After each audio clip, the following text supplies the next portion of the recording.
നമസ്കാരം.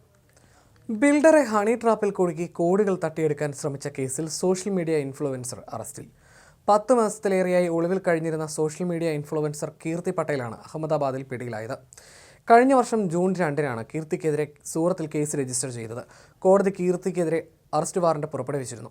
ഇൻസ്റ്റാഗ്രാമിൽ 1.3 ദശലക്ഷം ഫോളോവേഴ്സ് കീർത്തിക്കുണ്ട്. സൂറത്തിലെ കെട്ടിട നിർമ്മാതാവിനെ ഹണി ട്രാപ്പിൽ കുടുക്കി ബ്ലാക്ക്മെയിൽ ചെയ്ത് കോടികൾ ആവശ്യപ്പെട്ടെന്നാണ് കീർത്തിക്കെതിരായ കേസ്.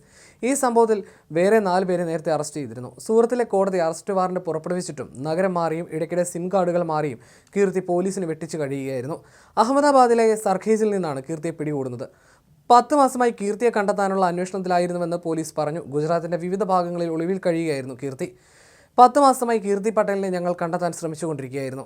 ഞങ്ങളുടെ സാങ്കേതിക സംഘത്തിൻ്റെയും സൈബർ വിദഗ്ധരുടെയും സഹായത്തോടെ അഹമ്മദാബാദിലെ സർഖേജിൽ അവരുടെ സ്ഥാനം കണ്ടെത്തി. അഹമ്മദാബാദിലെ ഞങ്ങളുടെ സഹപ്രവർത്തകരെ ഞങ്ങൾ ബന്ധപ്പെടുകയും ഉടനടി അറസ്റ്റ് ചെയ്യുകയുമായിരുന്നു. ഹണി ട്രാപ്പിംഗ്, പിടിച്ചുപറി എന്നീ കുറ്റങ്ങൾ അവർക്കെതിരെ ചുമത്തിയിട്ടുണ്ടെന്ന് deputy police commissioner Alok Kumar പറഞ്ഞു.